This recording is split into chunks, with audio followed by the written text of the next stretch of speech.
everyone, and welcome back to Bullish on Business. I'm your host, Rose Odette, and do we have a show for you today? So, all right, folks, today's guest is bringing both science and soul to the table, literally. I'm sitting down with Emma Todd. Hi, Emma. Hi, Rose. How are you today? I'm doing so good. Thank you for coming all the way down from Cadillac or to Cadillac for me You're in this welcome. I'm awesome. thrilled to be here with you. Yeah, we're gonna have a fun day today. You guys buckle up because it's gonna be a wild ride. So Emma Todd, let me tell you, a certified physician assistant, trauma-informed breathwork facilitator, and the founder of Salve, a company that's reimagining what true healing looks like for healthcare professionals. Emma started out in the sciences, even working as an analytical chemist before moving into medicine, where her compassion and curiosity shaped a decade of patient care. But like so many incredible people in healthcare, Emma hit the wall of burnout, physically, emotionally, and mentally. And as you look at her today, you wouldn't guess it. I mean, she's just full of energy today. But at that moment, instead of walking away, she turned that experience into her mission.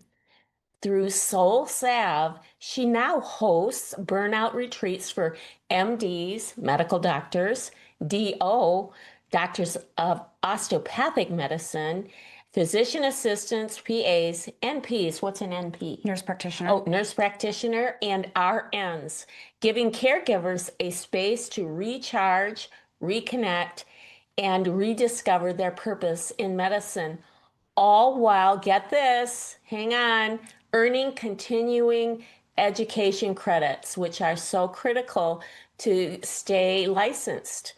So that's quite an idea there. I'm so excited to dive into this conversation about healing, resilience, and what it really means to bring back balance into medicine. Emma, welcome to Bullish on Business. Thank you, Rose. You are welcome. Well, we are going to jump right into you. Before we get into these questions that I've prepared, will you tell us a little bit about you? Where did you come from? Where did you grow up? How you ended up doing what you're doing? Oh. Tell us a little bit about you. Sure. I grew up in the DC area. My dad and his sister actually grew up in Michigan, which is how I ended up here ultimately. In 2012, I graduated from PA school and started working as a physician assistant.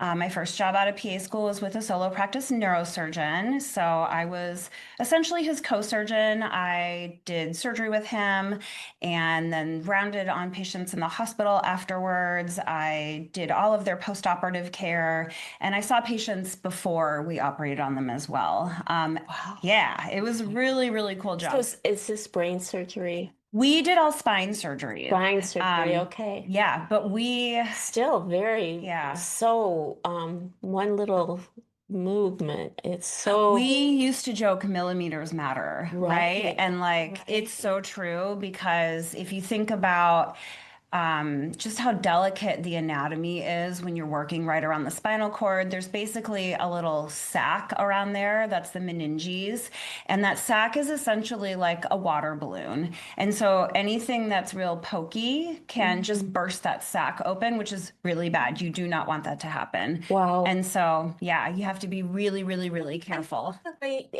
Doesn't she describe it so well? I love it when you make it really understandable and you don't like get us too much into the technical jargon, because now I understand clearly what you mean. Thank you, Rose. Great background, Washington, D.C., huh? Yeah. And now we're here in Michigan. I love it here. Yes. Yeah. Wow. Yeah. So after the neurosurgeon, I worked in general surgery, then I worked in urgent care. And then around 2017, I realized I needed a new adventure. And so I wanted to move away from the DC area. I used a recruiting firm to help me find a job at a critical access hospital in California, where I transitioned into primary care, and started practicing that in 2018, which I've been practicing since. And then sort of bopped around the West Coast for a few years out of various different jobs. That culminated in me having a job that really brought my burnout to a head in 2021. Mm. And leaving that job was really the reason that I was able to get to the point where I'm starting Soul Salve now. So yeah. Wow. Well, thank you bringing us right up to where we're at. So that is an interesting background, and you have had a lot of different experiences. You look so young, and you've done so many wonderful things already. Oh, thank So you. let's talk about your journey, Emma. What first sparked your passion for medicine, and how has that shaped the way you approach healing today? Why did you go into medicine in the first place? It sounds so trite, but I went into medicine because I really wanted to help people and make a difference in their lives. Um, and yeah, I mean, prior to working in medicine, I had a job at a biopharmaceutical company as an analytical chemist. I worked in formulation development. So the way I always explain that to people is if you go to the grocery store and you buy cough syrup, there's the active ingredient that makes you not cough. And then there's all the other stuff that they put in there that makes it purple, makes it taste like grape, makes it not separate on the shelf. That's the formulation. So that's what I did. Mm. And so I did that for a product that was freeze dried. And the goal was to make a liquid out of that product because the freeze drying process is extremely expensive. Yeah. And so in my mind, I was like, cool, we're going to make this liquid product. It's going to make it more affordable, which means more patients are going to be able to access the medication that they need. And the company that I was working at had like internal poster day where the scientists would all present in poster form like their current scientific studies. And so I was presenting my poster on my liquid product, and one of the executives walked over and asked me to talk to him about my research. And I started telling him. And in my earnestness, I said to him, yeah, so we can offer the product to the patient at a lower price, therefore making it more accessible to more patients. And his response to me told me everything I needed to know about pharmaceuticals. He started laughing and he was like, you mean we can make more money? And I was like, ha ha ha, yeah, no. Wow. Isn't that something? And it does remind me of once upon a time, I sold electronic medical record software. Yeah. And I was talking to one of my clients about how our software would really bring the cost of patient care down and and help people get better faster and really decrease the length of stay. And he said, Rose, you just don't get it. We want them in the hospital. And I was like, okay, Yeah. it's really it's Sad, isn't it? sad, and Yeah. it's you'll find it in places you wouldn't expect it. Yeah. Wow. So, So then you decided to leave the drug pharmaceutical business and go into medicine from there? yeah, I mean, I just knew that wasn't the industry for me. I felt like my skill set and my values were better suited for direct patient care. And so I made that transition. I attended PA school. And yeah, I mean, now that idea of like patients first is really one of the driving tenets in how I care for my patients today. Oh, I think that's so great. Wow. I wonder, during those long nights of studying and those difficult exams, because it's really hard to be a physician assistant. You have a lot of studying and a lot of exams, a lot of licensure issues, and Yeah. so much. Ever think, gee, I don't know if this is all worth it, but you push through? I don't remember having that thought ever when I Wow. was going through that process of doing my training. Because when I want something, I am like laser focused on that Wow. goal. And I just knew that that was my path. There was no question Oh my for me. gosh, that's so Thank cool. you. Yeah, she Yeah. is on a mission, obviously. So, what inspired you to take the leap from practicing medicine to this new business that you're working on, Soul Salve? What a cool name. Thank you. Um, yeah, I mean, it was really a combination of my personal experience with burnout and then also witnessing that in like my colleagues and the other people that I had gone to PA school with, and just watching this profession that we have given so much to just grind us down to nothing. Mhm. And that experience really left me thinking, how do we solve this problem? And I am the first to admit that it's really like a system-wide problem, and the solution ideally will come from the top down. And and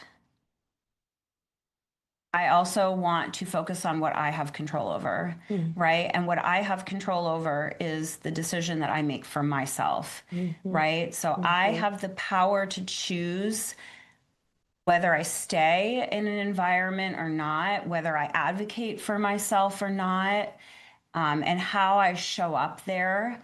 I don't Mhm. control the people in the C-suite, Right. you know? Right. And so that's really like the goal of SoulSav, is to empower and equip the individual to be as in touch with themselves as possible so that they can really like choose for themselves what their path forward is going to be. Oh, that's amazing. And then you include the continuing education credits. So it's actually a win for them in another way as well. That is so really cool. I took my daughter to the emergency room the other night, and it was 3 in the morning, so I want to give the people in the hospital a pass. But there was a malaise across the hospital. No matter who we talked to, there was this like just a malaise, and whatever you have, I think it needs to go deeper than stopping at the RN. I think there's probably a lot of fatigue at all levels. I agree with that. And it Yeah. was really surprising. But at the end of the day, thank God the ER was there, and thank God the people were working the graveyard shift, and we praise God for that. But I did feel for the people that were working there, because I didn't feel like they were really fulfilled. Yeah. And so let's talk about that problem. And that's our next question. You've seen firsthand the toll the healthcare system takes on its workers. What's your biggest hope for how SoulSav can change that narrative?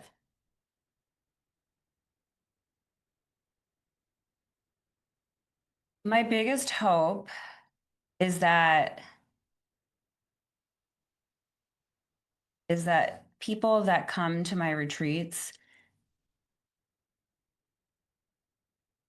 really are able to like connect with themselves and use that connection to drive their decisions moving forward, whether that's the decision to stay in healthcare or it's the decision to leave. And I think for some people, the decision to stay is the right one. And I think for others, the decision to leave is the right one. Mhm. And it's not for me to decide, it's for them Mhm. to decide. Mhm. But a person can't really make that decision until they're truly connected to themselves and their truth and what is really right for them. Mhm. Wow, that is really insightful, helping people sort of come to the mindset and the decision, which is so pivotal. Like, am I in it or am I out? Yeah. Awesome. So, if healthcare professionals had more opportunities for self-care and healing, how do you think it would ripple out to their patients and to the communities? Oh, gosh. I mean, so many times you hear people say you can't pour from an empty cup, Right. right? And I think we have all of these idioms in our culture, and we say them very glibly, and we don't think a lot about what that means. right? But if you really think about what that means, I can't pour from an empty cup. It means that if I'm not taking care of myself, I really cannot effectively care for my patients, the people that I'm here to serve, right? And so when I don't protect my energy, when I don't protect my peace, when I'm not taking care of my mental health, my physical well-being, how can I show up in a way that really takes care of them and makes them feel when they walk into the hospital at 3 o'clock in the morning that I am here for you and I care about what is going on with you. I am not some other place. So that's the first part. And then the second part is I think that so much of my role as a medical provider is to lead other people by example. We are leaders, right? And so I have all the knowledge of what it takes to live a really good, healthy life. And what I've learned after working with patients in primary care for 7 years is that many times me setting that example for them means so much more than the words that come out of my mouth. It almost doesn't matter what I say to them sometimes. What matters is that I show them that I'm prioritizing exercise, I prioritize my sleep, I prioritize stress management, I eat a healthy diet, I don't smoke, I don't drink. And when they see that example, they feel empowered to do that for themselves. And I've had quite a few patients come back to me and say, it never really made sense until I saw you living that example. And then I thought, I can do that too. And then they did. Wow, you are amazing. I love that. That's such a story. Wow. So let's go with, I want to go on one of your retreats. Maybe I should. You should. So let's talk about those retreats. When you picture someone walking into their first retreat with Yes. Soul Salve, what do you want them to feel in that moment, like the minute they get there? Because they're going to be, I don't know what to expect. Oh, yeah. You know that feeling when you come home and it's like cozy in your house and the lights on and it smells good and you're just like immediately comforted? Hmm. That's the feeling I want them to have. I want them to feel that they can just let go of all the things that they've been carrying, that they are in the safest place possible, and that we are here for them. Awesome. So cool. Yeah. So cool. So I want to ask you, where are you planning on these retreats being? Like if they walk in and it feels like, oh, they're comfortable, they're home, they've arrived, where on the planet Earth are you bringing them, taking them? Yeah. So, I mean, our first retreat's going to be Isla Mujeres, Mexico, which I'm very excited Oh, about. so where is that in Mexico? Yeah, so if you fly into Cancun, Okay. then you take like a 20-minute shuttle to a ferry, and then you take a ferry to an island. And so Isla Mujeres is the island of women. And Oh, so, wow. yeah, So it's north of Cozumel, I think probably. so. Yeah. Yeah. Very Hmm. beautiful there. I've been to Cozumel a lot of times. I learned how to scuba there. So Nice. that is Yeah. awesome. Yeah. I'm really, really excited because we have so many amazing things that we're going to be offering at this retreat. So Yeah. cool. Yeah. And do you have a date? It is May 16th through the 20th. Is it booked? Is it full or are you still No, at not pay? yet. Awesome. Yeah. Well, we'll put that in the show notes. Okay, good. All right.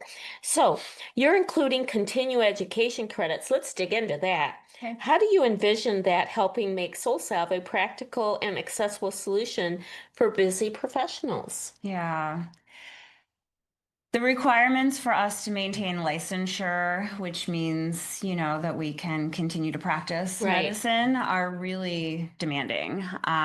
For example, as a PA, I need 100 continuing education credits every 2 years. Oh my gosh, 100? Yes. And so this is How uh, many will this retreat provide? 19 and a half. Oh, sweet. Yes. And, also offering the continuing education credits means that providers whose employer gives them money for that, they can tap into that resource.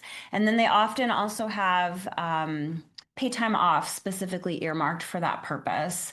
And so, it's essentially a luxury wellness vacation where they get to restore themselves and also Mhm. get continuing education credits at the same time that their employer pays for.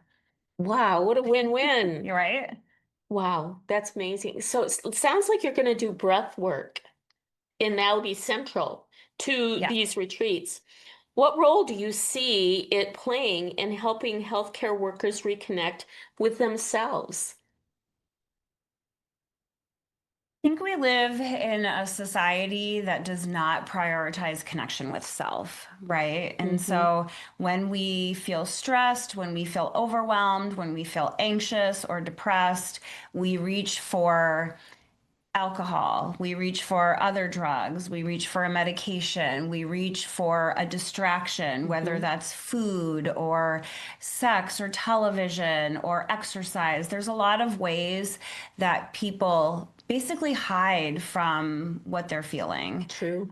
which I totally get. Hmm. Um, so breath work, yoga, meditation, sound healing, those are all things that are going to happen at the Mm. retreat. And they're ways for us to come back into connection with our body, which is how we come back into connection with our true knowing. Oh, that is just compelling. What is your vision here? What's your big dream and your outcome for someone who attends? We experience their first moment.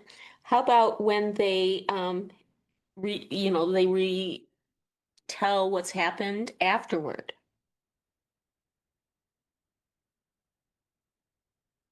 I want that experience to be transformative for them. I want them to walk away feeling renewed.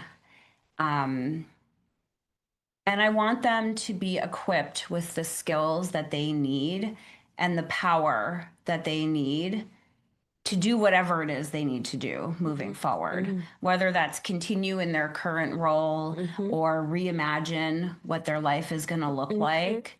Yeah, so that's really my vision for them. Oh, I think this is so important. This is such important work that you're doing. If you could wave a magic wand and shift one thing in our culture of healthcare right now, what would it be? I can only change one. Um, There's so many things. I'm going to talk about two. I think one thing is insurance companies have really done a disservice to providers and patients. I think that the requirements for documentation are unmanageable. And, most people get maybe 15 minutes with a patient. And in that 15 minutes, you have to do literally everything. You have to talk to the patient to understand what their problem is.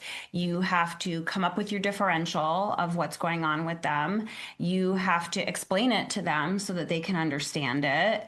You have to send their prescription to the pharmacy, order their labs, send their referral, order the imaging, write your note, and lock your note in 15 Oh my minutes. gosh, I'm overwhelmed just listening I'm to it. anxious just saying that. It's so Wow. much. Wow. Yeah. And that's all because of the insurance companies Be- nowadays. because they take the biggest cut of the money. And, Hmm. at the end of the day, like people need to survive, right? So the Right. hospital or the practice, they do need to make money Yes. so they can keep the lights on Right. and, have And a, and during coding, they have to have that all down, and you are the source of all that information. yep. So that's the one problem. And then the second thing is I think that we've really stigmatized mental health in this country. And I think this is turning around some, but it is really prevalent still in healthcare towards providers specifically.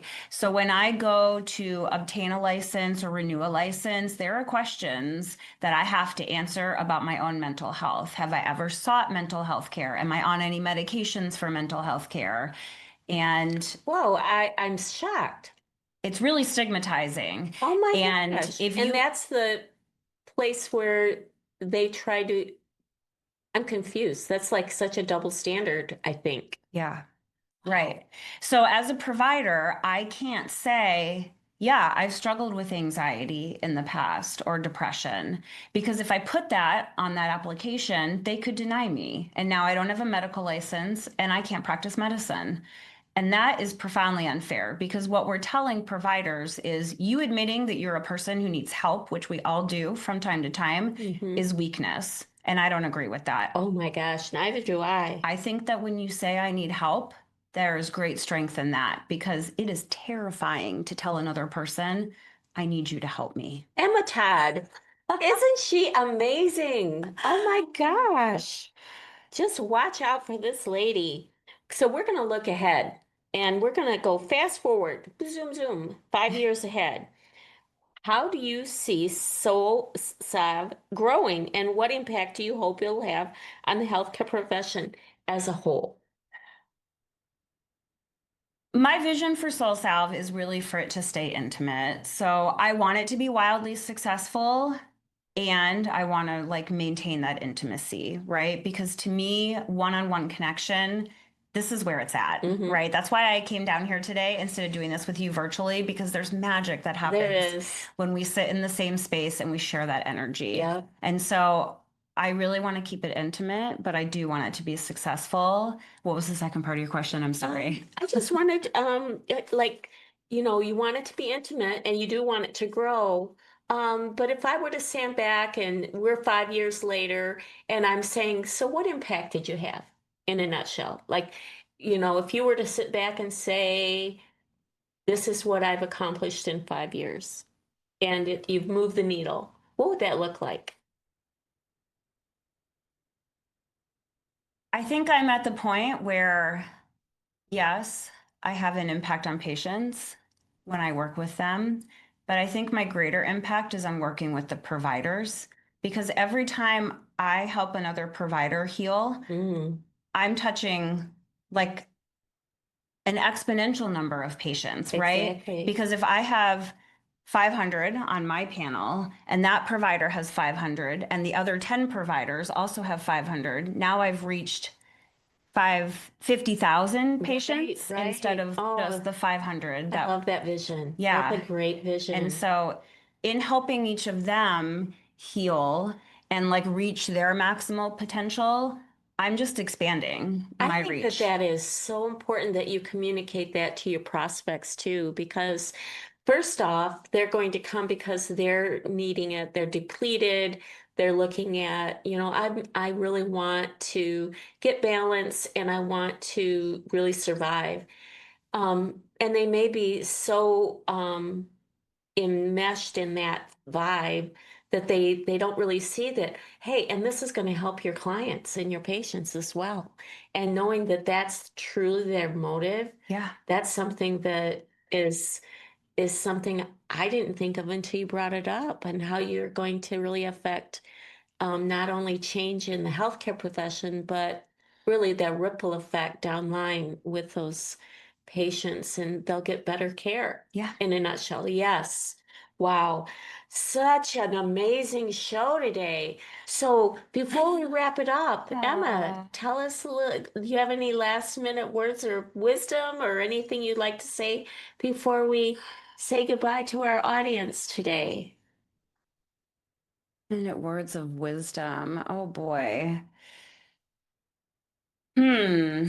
Gosh, that's tough.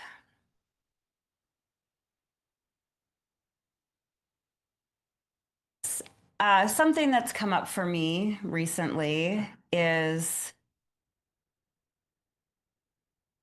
just having the faith to walk away from things that are not for me. Mm, And so many times in life, I have made a decision that to the people around me seemed like the craziest thing that I could mhm, possibly do. mhm. And I did those things because I had in myself a deep knowing that what I was walking away from wasn't the right thing for me. Right. And so, yeah, I'm in a space again where things are shifting for me, Hmm. and I'm being asked to really dig into that and to Mm. trust that when I close the door on one thing, it's opening the door for something better. Oh, I love that. That's so good. Yeah, That's so good. It takes courage. it's terrifying. Yes, it takes a lot of courage. It is terrifying. Good for you. Well, Yeah. thank God she's got the courage to do it. And with that, we're going to wrap this up and make sure you like, share, especially share Emma Todd's message to your colleagues, especially if you are in the healthcare world or even a patient of one. And with that, we're going to say goodbye. Bye.